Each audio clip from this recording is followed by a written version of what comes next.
शहनशाह अकबर के दौर में किला लाहौर का सदर दरवाज़ा यही सदर दरवाज़ा था जो आज मस्ती दरवाज़ा कहलाता है और जिसे आप मेरे पुष्ट पर देख सकते हैं। औरंगज़ेब आलमगीर ने अपने दौर में इस किला में एक और दरवाज़ा का इजाफा किया जिसे आलमगीरी दरवाज़ा कहते हैं और वो इस किला के मगरबी सिमत वाक़ है ऐन शाही मस्जिद के सामने। इस दरवाज़े को मस्ती दरवाज़ा इसलिए कहते हैं कि अकबर बादशाह की जो बेगम रानी जोधाबाई थी उसने इस दरवाज़े के सामने एक मस्जिद तामीर करवाई। इस मस्जिद को बेगम शाही मस्जिद कहते हैं।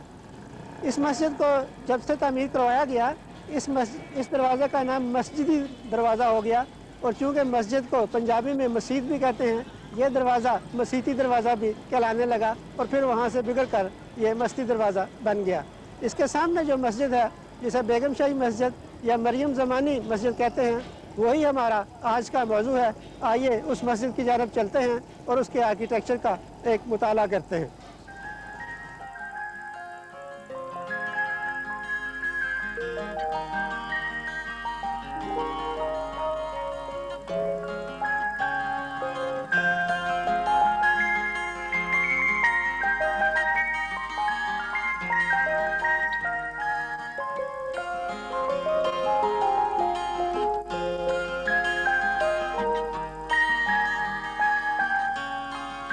मस्ती दरवाज़े के ऐन सामने लाहौर का कदीम शहर वाक़ है और इसी दरवाज़े के सामने ही एक छोटी सी गली इस शहर में दाखिल होती है।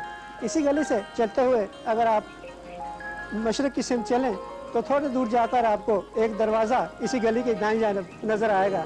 यह इस मस्जिद का वो दरवाज़ा है जो सहन के शुमाल की जानब है। दरवाज़े की कंस्ट्रक्शन आप देखें तो एक रवायती मुग़ल टाइप की कंस्ट्रक्शन है। नीचे एक ओपनिंग है, ऊपर एक बड़ी सी महराब बनी है और नीचे जो ओपनिंग है उसकी दो आर्चेज़ हैं। उन आर्चेज़ के दरमियान इस मस्जिद का दरवाज़ा है उसके दो पट वाक़ हैं। काबिल ज़िक्र चीज़ ये है कि ऊपर का जो हिस्सा है उसमें आपको 5 डिवीजन्स नज़र आ रही हैं। जो बीच की डिवीजन है उसमें आज भी एक कतबा अकबर के दौर का मौजूद है जिसमें फ़ारसी के अशार कंदा हैं। यह कतबा आज इंतहाई नाजुक और खस्ता हालत में है।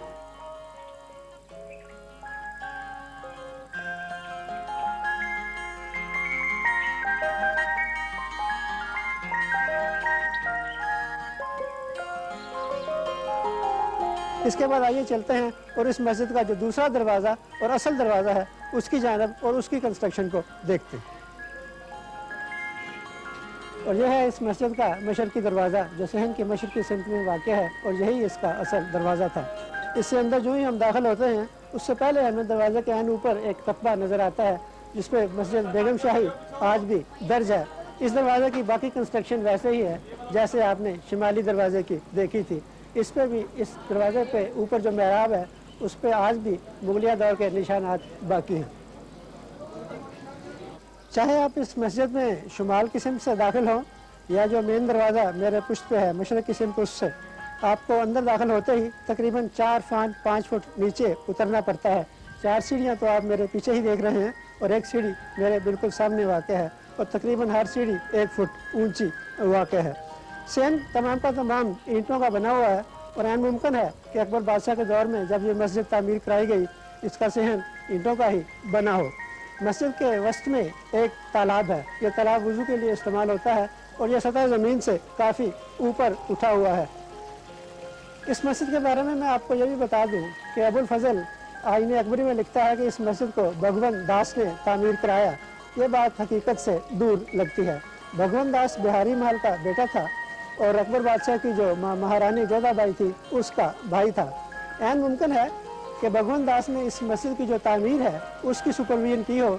इससे कोई इनकार नहीं किया जा सकता कि इस तामीर के अहकामात जोधाबाई ने ही जारी किए और उसी के नाम पर यह मस्जिद बेगम शाही कहलाई या मरियम ज़मानी मस्जिद कहलाई।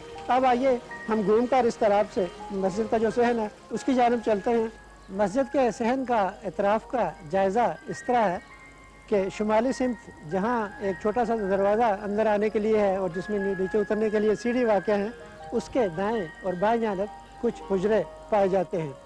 मशरक़ की जानब आएँ तो ऐन वस्त में वो दरवाज़ा है जिससे अभी हम अंदर आए और इसके दाएं और बाएं जानब 2 मज़ार वाक़ हैं। ये मज़ार कदीम नहीं है نسبتاً تازہ ہیں، لہٰذا ان کی امپورٹنس اتنی زیادہ میں نہیں سمجھتا۔ اس سمت یعنی مغرب یعنی جنوب کی سمت آئیں تو یہاں بھی کچھ انکروچمنٹس ایسے ہیں جنہوں نے مسجد کے کچھ حصے کا احاطہ کیا ہوا ہے، اور یہاں جو بلند عمارتیں ہیں وہ اس مسجد کی جو خوبصورتی ہے اس کو کافی حد تک کم کر رہی ہیں۔ اسی کے کارنر میں یعنی مغرب کی سمت جو سینکچری ہے اور جس کی آرچز آپ میرے پیچھے دیکھ رہے ہیں، دائیں اور بائیں جانب دو چھوٹے چھوٹے مینارچے ہیں۔ ان مینارچوں کی کنسٹرکشن اس طرح ہے کہ پلان میں تو یہ مربع ہے، لیکن جو اوپر جاتے ہیں ان کی 3 منازل ہیں، اور عین اوپر جا کر ہمیں ایک 8 پہلو ڈرم پر چھوٹا سا گنبد بنا دکھائی دیتا ہے۔ سینکچری کی کنسٹرکشن کو دیکھیں تو ہمیں خام خواہ مغل اسلامی آرکیٹیکچر کا وہ دور یاد آتا ہے جب ہم ہندو آرکیٹیکچر کے اثرات لیے ہوئے مغل آرکیٹیکچر کی طرف بڑھ رہے تھے، اور یہ وہ دور تھا جس دور کو ہم پٹھان آرکیٹیکچر یا سلطنت آرکیٹیکچر بھی کہتے ہیں۔ اس کی خوبیاں یہ تھی کہ یہاں جو پلرز بنتے تھے وہ بڑے ضخیم موٹے موٹے ہوتے تھے، جیسے کہ آپ دیکھ رہے ہیں ایک پلر اتنا بڑا ہے جتنا کہ آج کل کے مکان کا ایک کمرہ ہوتا ہے۔ 5 آرچز انہی پلرز پر کھڑی ہیں، ہر 2 آرچز کے درمیان جو حصہ ہے وہ ایک بے بناتا ہے، اور جو ہی ہم اس سینکچری کے اندر داخل ہوتے ہیں ہمیں کافی قدیم مساجد کی ریپیٹیشن نظر آتی ہے۔ مثال کے طور پر سنہری مسجد میں ہم نے اسی طرح کی سینکچری دیکھی، مسجد وزیر خان میں ہم نے اسی طرح کی سینکچری دیکھی، اور شاہی قلعہ لاہور میں جو موتی مسجد ہے اس کی سینکچری بھی اس طرح ہے۔